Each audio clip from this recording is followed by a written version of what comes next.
muito bem-vindos a todos, mais uma vez nesta rúbrica Não Digas Que Eu Disse Isto, do A Pessoas, da APG, da Associação Portuguesa de Gestão das Pessoas. Uma rúbrica onde procuramos saber o lado B das pessoas e dos profissionais, aquelas coisas que as pessoas não costumam contar, mas aqui contam tudo. Eu sou o Ricardo Romão, da agência de marketing da APG, Marca a Sério, e hoje estamos quase em família, não é? Porque temos uma pessoa da casa, não é? Temos Verdade. A Paula Rocha, que é membro da Direção Nacional da APG. Mas antes, Paula, de falar, se calhar posso introduzir-te um bocadinho algumas... Obrigada pelo convite. Bem-haja. É um gosto de estar aqui contigo. Vamos lá ver se eu vou contar tudo ou não.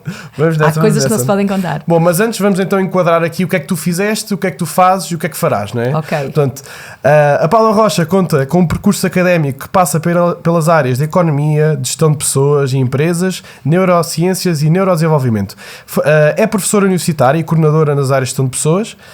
E em termos pessoais diz que gosta de desafios e de novos projetos. Abarca com prazer tudo o que a possa pôr à prova e seja promotor de crescimento individual e profissional. E é por esse motivo que atualmente é a diretora executiva da Keep Corporate e responsável pela área de investigação e desenvolvimento. Para além disso, é também, e acho que é mais por aí que vamos começar, presidente do Grupo Português de Coaching da APG. Verdade. E vamos começar então por aí. Pode ser, Conta-me onde é que surge o coaching e conta-me algumas experiências que tenham vindo nesta área tuas. Então, como é que veio o coaching? Em boa verdade, portanto, eu estava na área da gestão das pessoas e um dia fui a um congresso a Londres. E no congresso houve um painel sobre coaching e eu estive absolutamente atenta e achar aquilo fantástico. Falava-se com as pessoas e nas conversas que tinha com as pessoas conseguia-se melhores resultados. Então, naquele entusiasmo de quem é muito novo e muito inconsciente, mas com muita vontade, não é? Eu sou muito voluntariosa, cheguei cá e achei logo que também conseguiria fazer aquilo. Eu falo tão bem, e se aquilo eram conversas, eu também conseguiria fazer. E, portanto, na irresponsabilidade e nesta inconsciência de não saber muito bem o que era... propus-me a fazer um processo de coaching numa empresa. E na realidade aquilo que eu fiz foi ter conversas com as pessoas, conversar sobre as dificuldades delas, sobre o que é que elas achavam, o que é que elas pensavam, que melhorias é que elas queriam implementar no posto de trabalho delas e nas organizações. E depois no processo de consultoria que fiz na organização, implementei e incorporei essas sugestões das pessoas. Curiosamente, esse empresário é uma pessoa que até hoje me referencia, dizendo que o coaching é a melhor coisa que existe e que o trabalho que eu fiz na organização dele foi fantástico. Bem, depois de fazer as formações em coaching, nomeadamente as certificações internacionais em coaching, foi quando eu percebi que aquilo que eu tinha feito não tinha nada a ver com o coaching e, portanto, como é que se pode passar esta ideia de que foi bom? Porque na realidade o que eu fiz foi ouvir as pessoas e incorporar as sugestões dela na organização. E está tudo certo, desde que eu tivesse dito que aquilo era uma conversa com as pessoas. A questão foi que eu disse que aquilo que eram sessões de coaching, porque eu vinha mesmo convencida que o coaching era conversar com as pessoas e, portanto, daí a importância de nós sabermos exatamente o que estamos a fazer, estamos a falar no final dos anos 80, não é? Portanto, também não foi há 3 dias. Já estavas na área de gestão de pessoas? Estava na área da gestão de pessoas, mas na realidade, naquela altura... não havia as certificações, portanto não havia os cursos, anos 90, estou a exagerar, final dos anos 90, e não estava aqui muito posicionada, mas final dos anos 90, eu não tinha nenhuma consciência sobre a questão dos cursos, e se ainda hoje nós temos dificuldade em que as pessoas compreendam que é preciso fazer a certificação internacional em coaching, que é preciso fazer o curso em entidades que tenham o curso regulado e certificado internacionalmente, que é preciso seguirmos um código de ética, naquela altura eu não fazia a mais pequena ideia, nem eu, nem as outras pessoas que também se propuseram falar no congresso sobre o coaching. Portanto, esta é a história mais triste que eu tenho para contar, que é como é que se começa, pensando que estamos a fazer uma coisa espetacular. O empresário até hoje é a pessoa que mais me referencia, que mais me tem passado contactos, que acha que o coaching é espetacular, e eu espero que ele não ouça isto, porque isto de facto não se pode contar. E provavelmente até vai estar a ouvir, não é? Se te segue, muito provavelmente vai estar a ouvir. Não, ele não vai acreditar que isto foi com ele, porque ele acha mesmo que aquilo que eu fiz na empresa dele foi revolucionário, teve um impacto brutal e até hoje, passados mais de 25 anos, não é? 23 anos, ele continua a referenciar-me. E eu ainda hoje recebo clientes que vêm referenciados por esse senhor. Portanto, É inacreditável. Mas, e aqui vamos fazer até uma ponte com outro tema. Ele chegou a ser teu colega, por exemplo, noutra área? Não, eu estava ali a fazer um projeto de consultoria e perguntei se podia incorporar uma metodologia nova que eu tinha ouvido em Londres, que era o coaching. Ele disse, doutora, desde que funcione, esteja à vontade, sinta-se à vontade. E eu fiz sessões de coaching, chamei-lhe eu sessões de coaching. E o que é que aprendes disso? O que é que levas? Muitas coisas. Primeiro, aprendo sobre mim própria, que eu levo tudo à frente. Quando penso nas coisas, sou absolutamente apaixonada por elas. Eu achei que aquilo de conversar com as pessoas, ter aquela conversa individual, que aquilo devia ser mesmo brutal. Ouvi os resultados que a senhora tinha partilhado e, portanto, eu sou muito voluntariosa e nós devemos ter calma, devemos ponderar. A idade traz-nos essa ponderação, não é? Quando nós somos novos, de facto, a gente faz as coisas um bocadinho mais por vontade, por paixão, pronto. E a idade vai-nos trazendo a ponderação, do pensar, do ver lá bem, etc. Pronto, acho que essa ideia, ter um bocadinho mais de paciência, de perceber que as coisas têm tempo, que precisam de tempo a ser amadurecidas, e só a idade é que nos traz. Quando a gente tem 30 anos, segurem-me que eu vou. Ainda que a paixão seja uma coisa que eu continuo a transportar comigo. Eu, quando acho que alguma coisa é espetacular, apaixono-me de cabeça e vai tudo. Mas essa ideia de amadurecermos as coisas e de quando as fazermos com um bocadinho mais de cabeça, eu acho que isso aos 30 anos não existe. Agora falaste muito de idade e de diferenças de idades. E vamos pegar aqui, aliás, ontem estivemos a falar e a discutir também para saber o que é que para não ser assim tão apanhado de surpresa, né? E tu contaste-me que, isto falando de idade, né? Tu és contadora de histórias infantis. É verdade, eu sou contadora de histórias. Eu fiz um curso de contador de histórias e por isso efetivamente me assumo como contadora de histórias. Conto histórias mais profissionalmente no hospital a crianças doentes, portanto, que estão hospitalizadas, e contamos histórias à noite para as crianças dormirem, portanto é um contar de histórias específico, não é como ao contar de histórias para entreter. Mas conta histórias em algum sítio específico? Conto histórias no Hospital de São João, habitualmente no projeto da Nuvem Vitória. O projeto que é também... Da Nuvem Vitória, exatamente. Pronto, então aí eu sou... Que é parceiro da APG até. Sim, que somos parceiros. Portanto, aí eu conto as histórias de uma maneira mais profissional. Portanto, nós tivemos que aprender estas regras para contar histórias para dormir, ok? Mas na realidade, eu gosto deste conceito de contar histórias, sou inclusive a coautora de um livro de histórias infantis, porque acho o mundo das crianças um mundo maravilhoso. E é mais fácil lidar com crianças ou com adultos? Como é que é? Lidar no trabalho? Eu nem tenho dúvida sobre essa resposta, eu não tenho dúvida.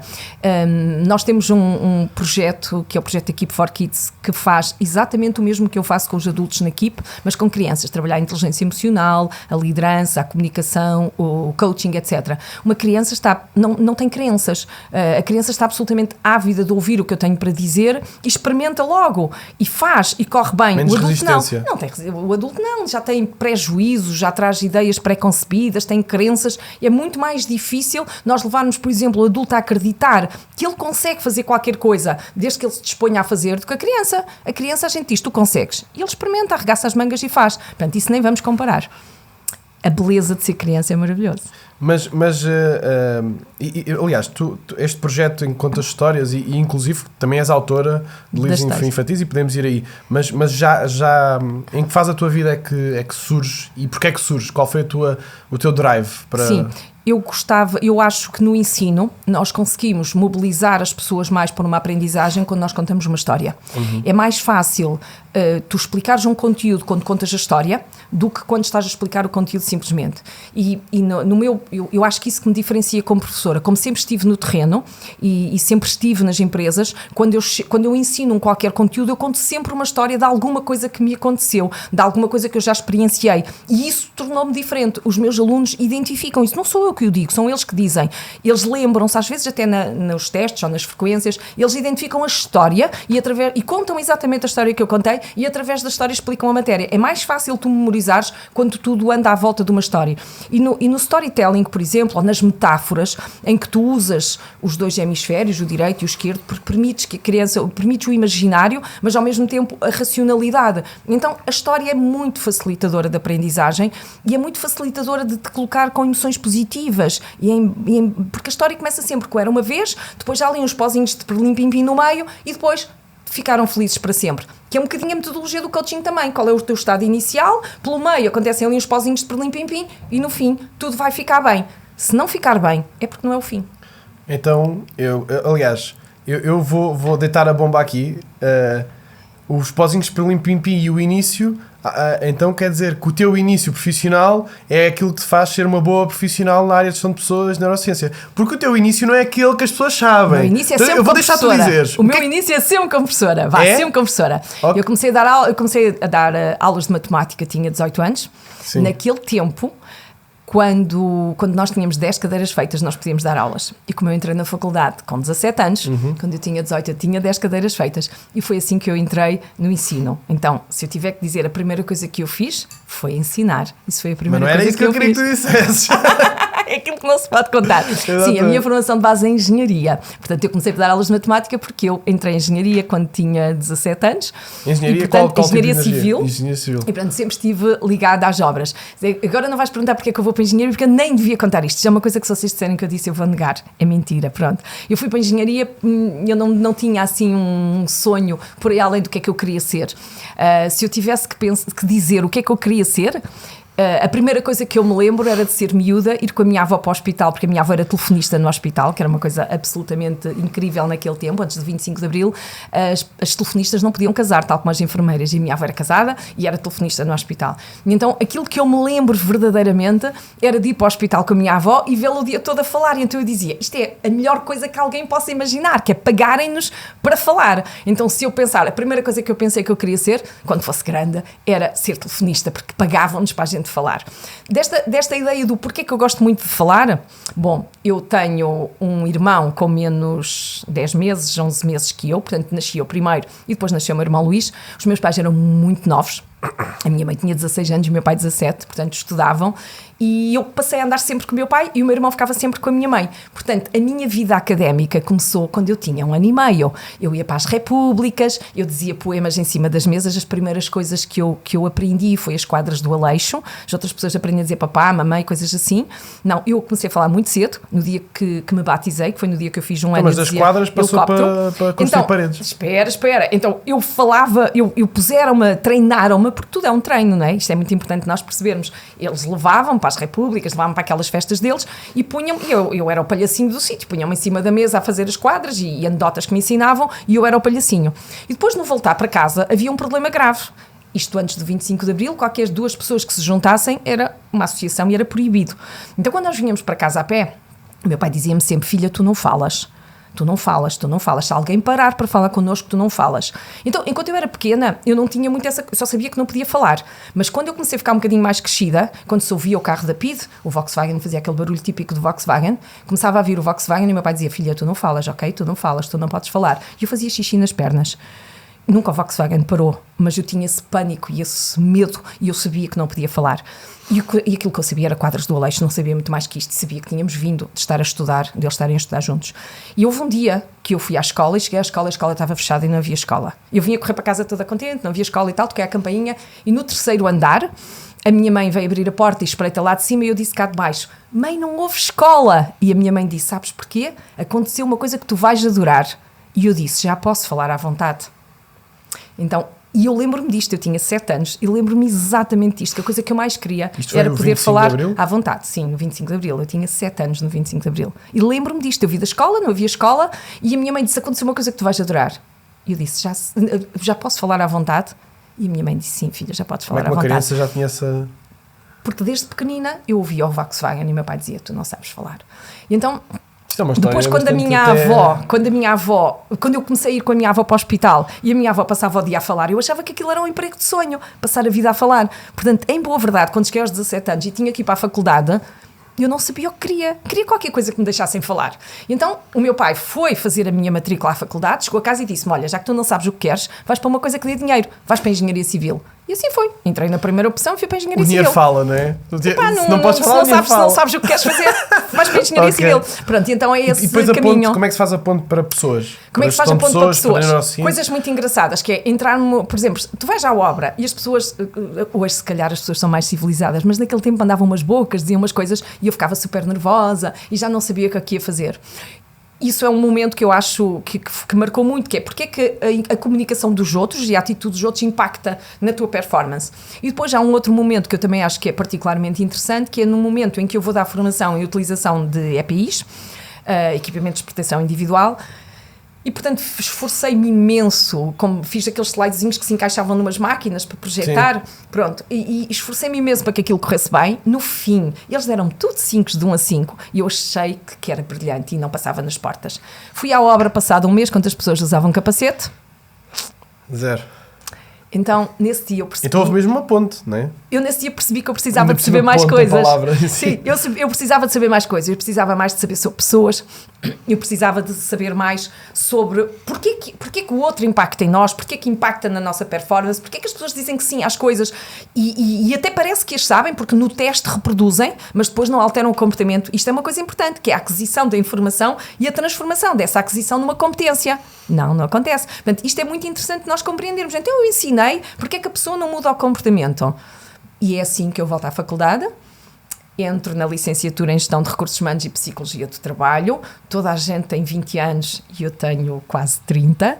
Toda a gente me trata por engenheira como se eu fosse uma coisa estranha. Não, eles eram todos da área da psicologia, todos assim muito fofinhos, e eu era engenheira. Então nunca ninguém mudou esta atitude. Mesmo os professores tratavam por tu, mas por engenheira. Nunca ninguém me tratou pelo nome.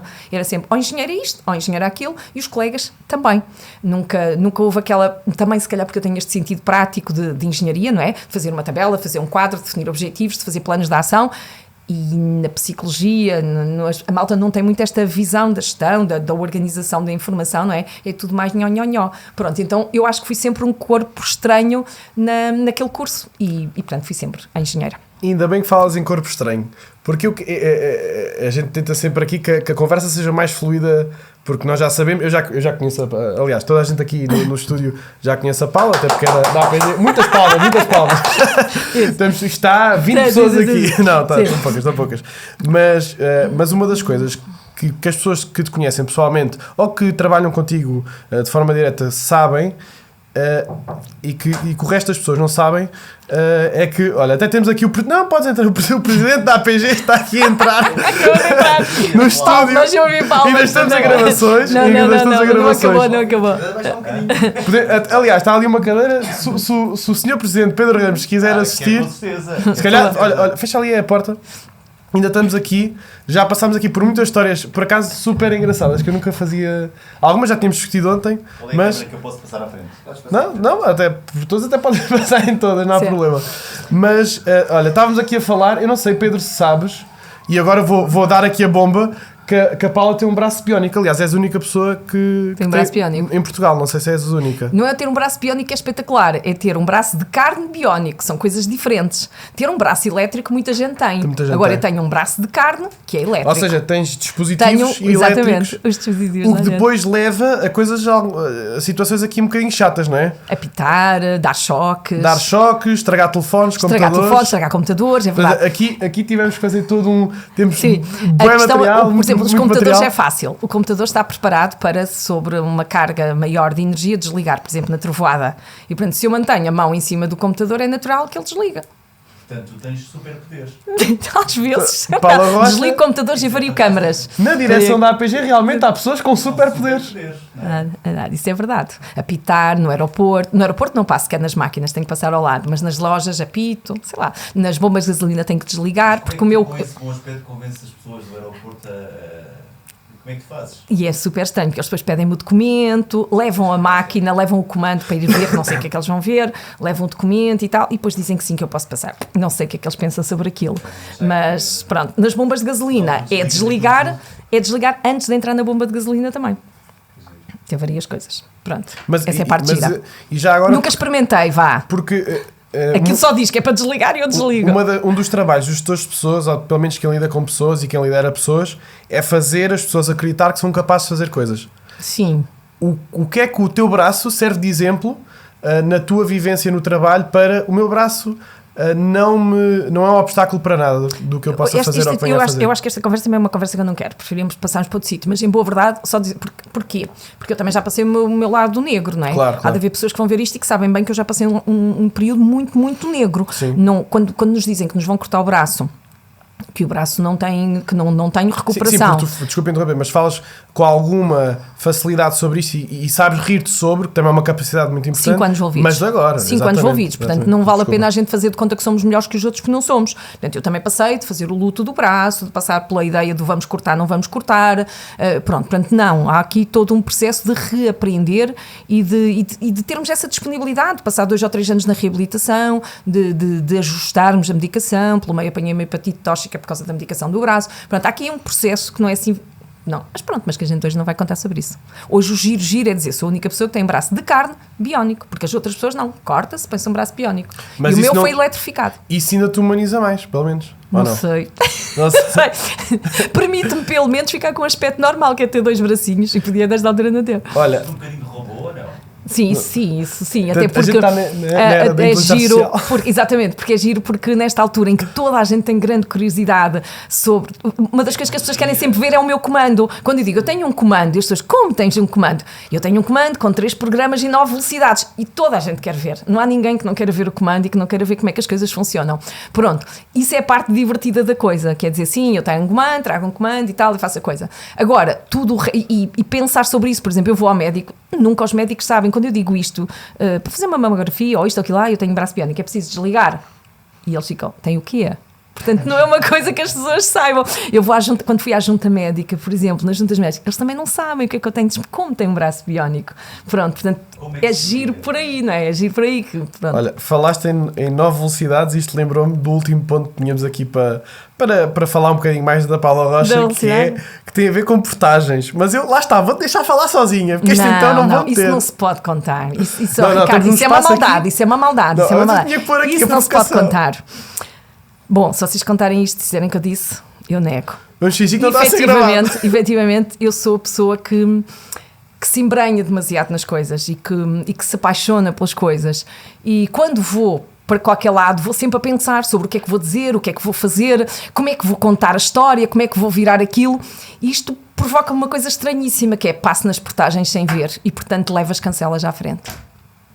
Já destruí algumas. Portanto, chegando ao fim, chegamos a uma meta, pelo menos com as portagens em frente.